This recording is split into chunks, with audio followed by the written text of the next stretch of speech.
السلام عليكم ورحمة الله وبركاته. أخباركم إيه؟ عاملين إيه؟ عادة صحية بتعملوها غلط بتدمر المعدة والكبد. معظم الناس واخدة الموضوع على إنه ترند ونتيجته رهيبة وبتجيب نتيجة فظيعة، بس للأسف العادة دي لازم نبطلها عشان هتدمر لك المعدة والكبد، واحتمال كمان تأثر على الكلى. طيب، عايزين نعرف ايه هي العادة دي وايه البديل بتاعها اللي نستخدمه صح. يبقى نعمل الاول اشتراك ولايك للفيديو ده وشير، وكمل معايا الفيديو للاخر عشان نعرف ايه الفايدة اللي نستخدمها وايه الحاجة اللي نستخدمها صح وباعتدال. الموضوع بسيط جدا، ترند، فيديوهات عمالين نتفرج عليها وبنطبقها من غير ما نعرف اذا كانت صح ولا غلط. اول حاجة بنعملها غلط، نسمع ان كوباية مية عليها ليمون الصبح على الريق بيتخسس وبتنضف المعدة والكلى والكبد. الكلام ده كله غلط غلط غلط غلط. ما ينفعش ان انا اخد ليمون على معدة فاضية على الريق، استحالة، ده غلط تماما. ليه غلط؟ هقول لك ليه غلط. الليمون فيه حمض اسمه الستريك اسيد.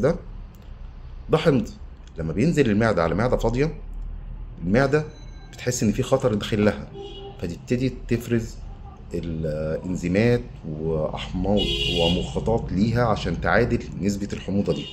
مع الوقت جدار المعدة بيتعب والمعدة نفسها بتتعب، فتبتدي ان تأثيرها عليه ما يجيبش نتيجة. مهما الانزيمات طلعتها ما بتعالجش الحمض اللي نازل. يحصل ايه؟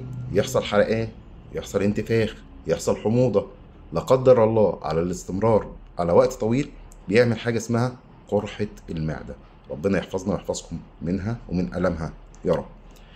طيب، اللي احنا بننصح بيه الناس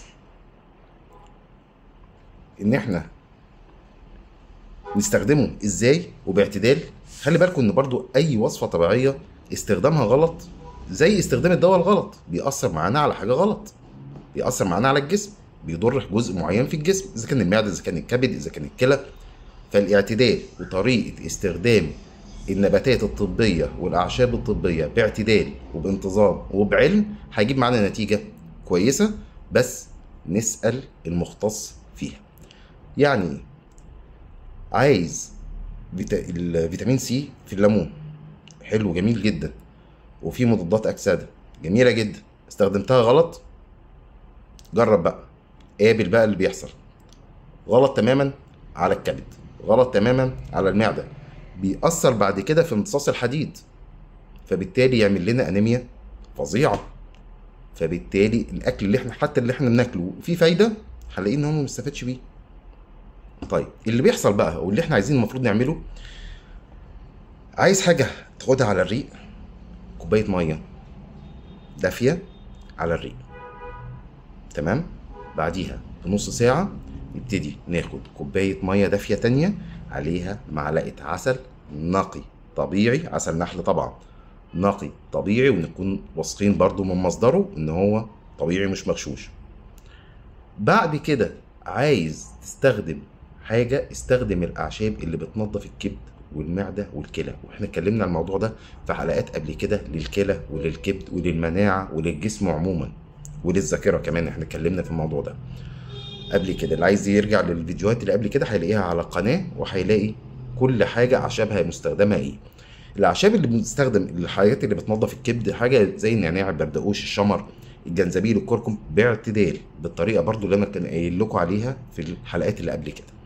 الحاجات دي بتنشط الكبد وبتنشط الكلى وبتشيل الضرر كمان من المعدة، يعني كمان أنا بحافظ على المعدة نفسها إن يحصل لها أي مشكلة. الطبيعة جميلة جدا بس نستخدمها باعتدال ونستخدمها بانتظام. ويا جماعة ما نجريش ورا ترند ولا نمشي ورا أي فيديو بيتكلم على حاجة زي كده، نسأل أهل العلم وأهل الخبرة. ما ننساش إن شاء الله بإذن الله الحلقات اللي جاية هنتكلم على عادات الخاطئه اللي احنا بنمشي عليها وبنعملها وبتاثر معانا في اضرار معينه، وازاي نتفاداها وازاي نعمل الصح منها. هيبقى سلسله جديده بتتكلم على العادات الخاطئه. ما تنسوش تعملوا لايك وشير الفيديو ده عشان يوصل لكل الناس اللي ماشيه على الترند من غير ما تفهم ايه الخطر وايه الخطأ اللي ماشيين ناحيته. فيا رب المعلومه دي توصل للناس كلها عشان يستفادوا منها. ما ننساش نعمل اشتراك في القناه ولايك للفيديو ده وشير، وان شاء الله استنونا في السلسله الجديده باذن الله اللي هنتكلم فيها عن عادات خاطئه احنا ماشيين عليها.